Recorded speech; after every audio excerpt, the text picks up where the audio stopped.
ಈ ಕೇಂದ್ರ ಸರ್ಕಾರದ ಐಡಿಯಾ ಏನಿತ್ತು ಅಂತಂದ್ರೆ, ಅಥವಾ ಇದೆ ಈಗಲೂ ಅಂದ್ರೆ, ಇದನ್ನ ಹೀಗೆ ಎಳ್ಕೊಂಡು ಹೋಗಕ್ ಬಿಟ್ಬಿಡೋದು, ಅದ್ರ ಪಾಡಿಗೆ ಅದು ಒಂದು 15 ದಿನ ಆದ್ಮೇಲೆ ಬೇರೆ ಇಶ್ಯೂ ಬಂದು ಇದ್ರ ಕಥೆ ಮುಗಿದೋಗತ್ತೆ ಅಂತ ಇವ್ರ ಲೆಕ್ಕಾಚಾರ. ಆದ್ರೆ ಈ ಪ್ರಕರಣದಲ್ಲಿ ಹಂಗ ಆಗಿಲ್ಲ. ಹಲೋ, ಕೇಳಿಸ್ತಾ ಇದೆ ಸರ್. ಈ ಪ್ರಕರಣದಲ್ಲಿ ಹಂಗ ಆಗಿಲ್ಲ, ಅದು ಕಂಟಿನ್ಯೂ ಆಗಿದೆ. ಆದ್ರೆ ಈಗ ಕ್ವಶನ್ ಇರೋದು, ಈ ವಾಂಗ್ಚುಕ್ ಮಾಡ್ತಿರೋ ಪ್ರತಿಭಟನೆಗೆ ನಾನು ಬಹಳ ದೊಡ್ಡ ಇದು ಕೊಡ್ತೀನಿ ಅಂತ ಅಲ್ಲ. ಯಾಕಂದ್ರೆ ಅದ ಹಿಂದೇನು ಬೇರೆ ಬೇರೆ ಕಾರಣಕ್ಕೆ ಬೇರೆ ಬೇರೆ ಏನೇನಕ್ಕೋ ಮಾಡ್ದಂಗಿದೆ, ಮತ್ತೆ ಅದಕ್ಕೆ ಬೇರೆ ಬೇರೆ ರೀಸನ್ಸ್ ಇರಬಹುದೇನೋ. ಬಟ್ ಅದ್ರ ಜೊತೆ ಹೋಗಿ ಸೇರ್ಕೊಂಡಿರುವಂತಹ ಘನತೆವೆತ್ತ ಲೀಡರ್ಗಳು ಅಂತ ಕರ್ಸ್ಕೊಳ್ಳೋ ದೊಡ್ಡ ಪ್ರಖ್ಯಾತ ಜನರು ಹೋಗಿದಾರಲ್ಲ ಕೆಲವರೆಲ್ಲ, ಇವರೆಲ್ಲ ಎಂತವ್ರು ಅನ್ನೋದು ನಮ್ಗೆ ಅರಿವಿದೆ. ನಾವು ಇವ್ರ ಬಗ್ಗೆ ದೊಡ್ಡ ಗಮನ ಕೊಡಬೇಕಾಗಿಲ್ಲ. ಅದ್ರಲ್ಲಿ ಇರೋರಲ್ಲಿ, ಅದರಲ್ಲಿ ಒಬ್ಬ ನಟ, ಒಬ್ಬ ನಟಿ, ಇವರೆಲ್ಲ ಕೆಲವರೆಲ್ಲ ಹೋಗಿದ್ದಾರೆ. ಅರವಿಂದ ಕೇಜ್ರಿವಾಲ್ ಅಂತವ್ರನ್ನ ಗಂಭೀರವಾಗಿ ವಿಚಾರದಲ್ಲಿ ತಗೋಬೇಕು ನನಗೇನು ಅನ್ಸಲ್ಲ ನನಗೆ. ಆದ್ರೆ ಮೂಲ ವಿದ್ಯಾರ್ಥಿಗಳ ಪ್ರತಿಭಟನೆಯನ್ನ ಈ ಕೇಂದ್ರ ಸರ್ಕಾರ ಗಂಭೀರವಾಗಿ ತಗೋಬೇಕಾಗಿತ್ತು. ಏನಕ್ಕೆ ಕೇಂದ್ರ ಪ್ರತಿಭಟನೆ ಮಾಡಿದ್ರು ಅನ್ನೋ ಕಾರಣಕ್ಕಲ್ಲ, ಆಗಿದ್ದಂತ ಮಹಾ ದೋಷ ಮತ್ತು ಪಾಪಕ್ಕೆ ಜವಾಬ್ದಾರಿಯನ್ನ ತಗೋಬೇಕಾಗಿತ್ತು ಈ ಸರ್ಕಾರ. ವಿದ್ಯಾರ್ಥಿಗಳು ಪ್ರತಿಭಟನೆ ಮಾಡಿದ್ರು ಅಂತಲ್ಲ, ಪ್ರತಿಭಟನೆಗೆ ಮಣಿದು ಅಲ್ಲ ನಾ ಹೇಳ್ತಿರೋದು. ಆದ್ರೆ ನಡೆದಂತಹ ಮಹಾಪಾಪದ ಕೃತ್ಯ ಏನಿತ್ತು, ಪೇಪರ್ ಲೀಕು, ಸಾವಿರಾರು ಲಕ್ಷಾಂತರ ಮಕ್ಕಳಿಗಾಗಿದ್ದ ಅನ್ಯಾಯಗಳು, ಅದರಲ್ಲಿ ಜವಾಬ್ದಾರಿಯನ್ನು ತೆಗೆದುಕೊಳ್ಳಬೇಕಾದಂತಹ ನೈತಿಕತೆಯನ್ನ ಈ ಸರ್ಕಾರ ತೋರಿಸ್ಬೇಕಾಗಿತ್ತು. ನೈತಿಕ ಪ್ರದರ್ಶನವನ್ನ ತೋರಿಸ್ತಿರೋ ಸರ್ಕಾರನ ಏನಂತ ಕರೀಬೇಕು ನಾವು? ಹಾಗಿದ್ರೆ ಅಂದ್ರೆ ನಾನ್ ಮಾಡ್ದಂಗ್ ಮಾಡ್ಕೊಂಡು ಹೋಗ್ತೀನಿ, ನೀವ್ ಯಾವನ್ ಬೇಕಾದ್ರೂ ಪ್ರೊಟೆಸ್ಟ್ ಮಾಡ್ಕೊಳ್ಳಿ, ನೀವ್ ಏನಾದ್ರು ಮಾಡ್ಕೊಳ್ಳಿ, ವಿ ಡೋಂಟ್ ಕೇರ್. 15 ದಿನ ಆದ್ಮೇಲೆ ಬಾಯಿ ಮುಚ್ಕೊಂಡು ಬೇರೆ ಇಶ್ಯೂ ಬರುತ್ತೆ, ಅದ್ರ ಪಾಡಿಗೆ ನಡೆಯುತ್ತೆ ಅಂತನಾ? ನಾನು ಉತ್ತರನೇ ಕೊಡಲ್ಲ ಇದಕ್ಕೆ ಅಂತಾನ? ಏನ್ ಅರ್ಥ ಇದ್ರದ್ದು? ಮೊದಲಿಂದ ಇದ್ದಂತಹ ಡಿಮಾಂಡ್ ಪ್ರಕಾರದಲ್ಲಿ ಒಬ್ಬ ಮಂತ್ರಿಯನ್ನ ಜವಾಬ್ದಾರಿ ಮಾಡಲ್ಲ ಇದಕ್ಕೆ ಅನ್ನೋದಾದ್ರೆ, ಒಬ್ಬ ಅಧಿಕಾರಿಯನ್ನ ಜವಾಬ್ದಾರಿ ಮಾಡಲ್ಲ ಇದಕ್ಕೆ ಅಂತಂದ್ರೆ ಸರ್ಕಾರ ಇದ್ರೆಷ್ಟು, ಸತ್ತೋದ್ರೆಷ್ಟು? ಒಂದು ವಾದ ಬರ್ತಾ ಇದೆ ಸರ್ ಆ ವಿಚಾರದಲ್ಲಿ. ಬಿಜೆಪಿ ಕಡೆಯಿಂದ ಇರುವಂತವ್ರು ಕೆಲವರು ಹೇಳ್ತಾ ಇರುವಂತ ವಾದ, ಅದು ಬಹಿರಂಗವಾಗಿಯೇ ಸ್ಟೇಟ್ಮೆಂಟ್ಗಳನ್ನ ಕೆಲವು ಸೋಷಿಯಲ್ ಮೀಡಿಯಾಗಳಲ್ಲಿ ಹಾಕ್ತಾ ಇದ್ದಾರೆ. NTA ಅನ್ನುವಂಥದ್ದು ಅಟಾನಮಸ್ ಬಾಡಿ, ಸೊ ಇದರಲ್ಲಿ ಪ್ರಧಾನವರನ್ನೆಲ್ಲೂ ಕೂಡ FIR ಅಲ್ಲೂ ಕೂಡ ಸೇರಿಸಿಲ್ಲ, ಕೇಸ್ನಲ್ಲೂ ಕೂಡ ಇಲ್ಲ. ಜವಾಬ್ದಾರಿ ಆಗೋದು NTA. ಸೊ ಮಂತ್ರಿಗಳಿಗೆ ಹಾಕ್ತಾರೆ ಅನ್ನುವಂಥ ಮೊಂಡು ವಾದ ಮಾಡ್ತಾ ಇದ್ದಾರೆ. ನೋಡ್ರಿ, ಯಾವತ್ತೋ ಒಂದಿನ ಎಲ್ಲೋ ಮಲಕೊಂಡು ಯಾರೋ ಹುಟ್ಟುಬಿಟ್ರು, ಅದಕ್ಕೆ ನಾನ್ ಜವಾಬ್ದಾರಿ ಅಲ್ಲ ಅಂತಂದ್ರೆ ಅವನಿಗೆ ನೈತಿಕವಾಗಿ ಜವಾಬ್ದಾರಿ ಇಲ್ಲವೇನ? ಯಾರನ್ನ ಹುಟ್ಟಿಸಿದ್ದಕ್ಕೆ ಯಾರಿಗ್ರಿ ಹೇಳ್ತಿದ್ದಾರೆ ಇಂಥ ಕಚಡ ಇದನ್ನ ಆರ್ಗ್ಯುಮೆಂಟ್ಗಳನ್ನ ಇವರು ಇಡಿಯಟ್ಗಳು? ಯಾವನೋ ಎಲ್ಲೋ ಮಲಕೊಂಬಿಟ್ಟು ಯಾರನ್ನೋ ಹುಟ್ಟಿಸ್ಬಿಟ್ಟೆ ನಾನು, ನನಗೆ ಜವಾಬ್ದಾರಿ ಇಲ್ಲ ಅಂತಂದ್ರೆ ಅರ್ಥ ಐತಿಯೇನ್ರಿ? ಅದಕ್ಕೆ ನೈತಿಕವಾಗಿ ಅವ್ನ ಜವಾಬ್ದಾರಿ ಇಲ್ವೇನ್ರಿ ಅಪ್ಪನಾಗಿ? Definitely sir. ಎಜುಕೇಶನ್ ಮಿನಿಸ್ಟರ್ ಯಾವನ್ರಿ NTA ಅಪ್ಪ? ಯಾವನ್ರಿ NTA ಅಪ್ಪ? ಯಾವನ್ರಿ NTA ಅಮ್ಮ? ಅಯ್ಯೋ, ಕಮಂಗಿಗಳನ್ನ ತಗೊಂಬಂದು ಆರ್ಗ್ಯೂ ಮಾಡ್ತಿರೋರ್ಗೆ ಕಪಾಳ ಕುಡಿದ್ರು ಹಿಡ್ಕೊಂಡು ಹೇಳ್ತೀನಿ ಅವ್ರಗಳಿಗೆ ಸಿಕ್ಕಿದ ಕಡೆ. ಯಾವನ್ರಿ ಅವನು ಇಡಿಯಟ್? ಅವ್ನು ಮಾಡ್ತಿರೋ ವಾದನ ಅಟಾನಮಸ್ ಅಂತೆ, ಅಟಾನಮಸ್ ಇವ್ರು ತಲೆ. ಯಾವನ್ರಿ ಸೃಷ್ಟಿ ಮಾಡಿದವನು NTA? ನಾಳೆ NTA ಬದಲಾಯಿಸ್ಬೇಕಾದ್ರೆ ಯಾವನ್ರಿ ಬದಲಾಯಿಸ್ಬೇಕು ನಾಳೆ NTA? ಶಿಕ್ಷಣ ಇಲಾಖೆ ಅವ್ರೇನ್ ದೇವ್ರೇನ್ರಿ? ಅವ್ರೇನ್ ಬ್ರಹ್ಮರ? ಯಾರ್ರೀ ಅವ್ರನ್ನ ಅಪಾಯಿಂಟ್ ಮಾಡಿದವರು? ನಾನು ಅಪಾಯಿಂಟ್ ಮಾಡಿದ್ದು. ಧರ್ಮೇಂದ್ರ ಪ್ರಧಾನ್ ಮತ್ತು ನರೇಂದ್ರ ಮೋದಿ ಅಪಾಯಿಂಟ್ ಮಾಡಿರೋದು ಅವ್ರನ್ನ, ನಾನಲ್ಲ. ವಾದ ಅಟಾನಮಸ್ ಅಂತೀವಿ ತಲೆಗೆ. ಮಗು ಕೊಡಿಬೇಕು ಹಿಡ್ಕೊಂಡು ಇವ್ರುಗಳಿಗೆ, ಇಡಿಯಟ್ಗಳಿಗೆ. ಎಲ್ಲವನ್ನ ರಾಜಕೀಯವಾಗಿ ನೋಡುವಂತಹ ದೌರ್ಭಾಗ್ಯ ಬಂದಿದೆಯಲ್ಲ ಈ ಬಿಜೆಪಿ ಇವಕ್ಕೆ ಹೊಡಿಬೇಕು ಫಸ್ಟ್ ಹಂಗಾರ ಹಿಡ್ಕೊಂಡು. ಏನ್ರಿ ಇದ್ರಲ್ಲಿ ದುಷ್ಟ ರಾಜಕೀಯ? ಏನ್ರಿ ನರೇಂದ್ರ ಮೋದಿಗೂ ಧರ್ಮೇಂದ್ರ ಪ್ರಧಾನ್ಗೂ ಆಗ್ಬೇಕಾಗಿರೋದು ಈ ವಿಚಾರದಲ್ಲಿ? ಎಕ್ಸಾಕ್ಟ್ಲಿ. ಅವ್ರ ತಾತನ ಮನೆಯವ್ನು ಯಾವನಾರ ಇದಾನಲ್ಲಿ ಲೀಕ್ ಮಾಡಿದವನ ಹಂಗಾರೆ? ಇವ್ರು ದುಡ್ಡು ತಿಂದಿದಾರ ಹಂಗಾರ ಅವ್ರ ಹತ್ರ? ಯಾರ ಹತ್ರನಾರವೆ ಮಾನವರ್ಯತೆ ಬೇಡ ಇವ್ರುಗಳಿಗೆ? See, they should take a stand on this and ಇದನ್ನ ನಡೆಯಕ್ ಬಿಡಕೂಡ್ದು. ಸರ್, ನಾನು ಇವತ್ತೊಬ್ರು ಪ್ರತಿಭಟನಾಕಾರರ ಜೊತೆನಲ್ಲೇ ನಾನು ಮಾತನಾಡ್ತಾ ಇದ್ದೆ ಸರ್. ಅವ್ರು ಬಹಳ ಸ್ಪಷ್ಟವಾಗಿ ಕೇಳಿದ್ರು, ಕನಿಷ್ಠ ಪೇಪರ್ ಲೀಕ್ ಆದ ನಂತರ ಸರ್ಕಾರದ ವತಿಯಿಂದಾಗಲಿ, ಮಂತ್ರಿಗಳಿಂದಾಗಲಿ, ಮೋದಿ ಅವರಿಂದಾಗಲಿ ಒಂದು ಸ್ಟೇಟ್ಮೆಂಟ್ ಎಕ್ಸ್ಪೆಕ್ಟ್ ಮಾಡ್ತಾ ಇದ್ವಿ ನಾವು, ಒಂದು ಸ್ಟೇಟ್ಮೆಂಟ್ ಕೊಡ್ಲಿಲ್ಲ. ಏನ್ ಅಷ್ಟು ಹಠ ಇಲ್ಲಿ ತನಕ ಮೋದಿ ಅವರು?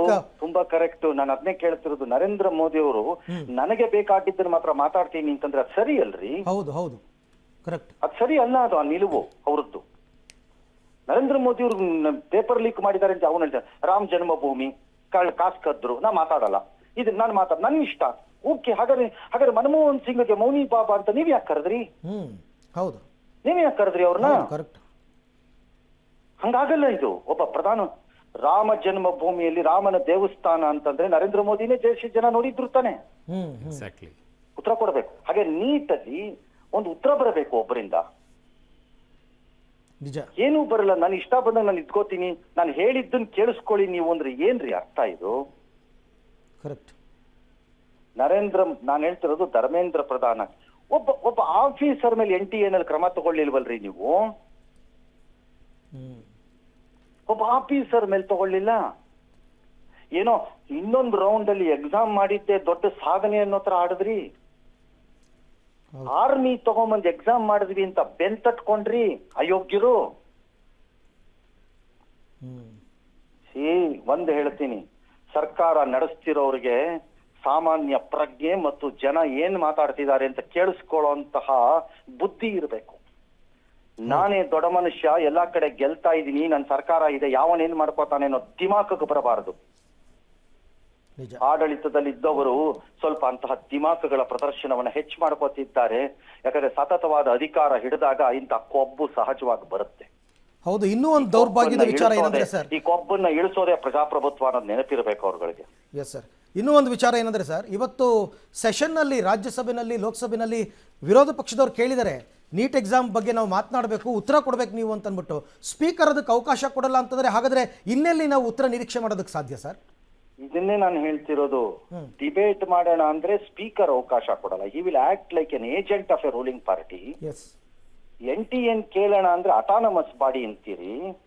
NTA ಕ್ರಿಯೇಟ್ ಮಾಡಿದ್ ಯಾವನಪ್ಪ ಅಂತಂದ್ರೆ ನಮ್ಗೆ ಗೊತ್ತಿಲ್ಲ. ಹಂಗಾರೆ ಅದೇನ್ರಿ, ಯಾರಿಗ್ರಿ ಹುಟ್ಟಿದ್ದ NTA? ಹುಟ್ಟಿರೋದು ಯಾರಿಗಂತೆ? ಅದು ಕೇಂದ್ರ ಸರ್ಕಾರಕ್ಕೆ ಅಲ್ವೇನ್ರಿ ಅದು ಹುಟ್ಟಿರೋದು? ಖಂಡಿತ ಸರ್. ಅಟಾನಮಸ್ ಬಾಡಿ ಅಂದ್ರೆ ಮೀನಿಂಗ್ ಏನ್ರಿ? ಹಂಗಾದ್ರೆ ನಾಳೆ ಹಂಗಾದ್ರೆ ಪ್ರೈಮ್ ಮಿನಿಸ್ಟರ್ನ ಅಟಾನಮಸ್ ಬಾಡಿ ಅಂತ ಡಿಕ್ಲೇರ್ ಮಾಡ್ಬಿಟ್ರಿ, ಯಾವ್ದಕ್ಕೂ ಉತ್ತರ ಬೇಕಿಲ್ಲ. ಅವಾಗ ಅವ್ರು ಏನ್ ಬೇಕಾದ್ರೂ ಮಾಡ್ಕೊಂಡು ಹೋಗ್ಬೋದು.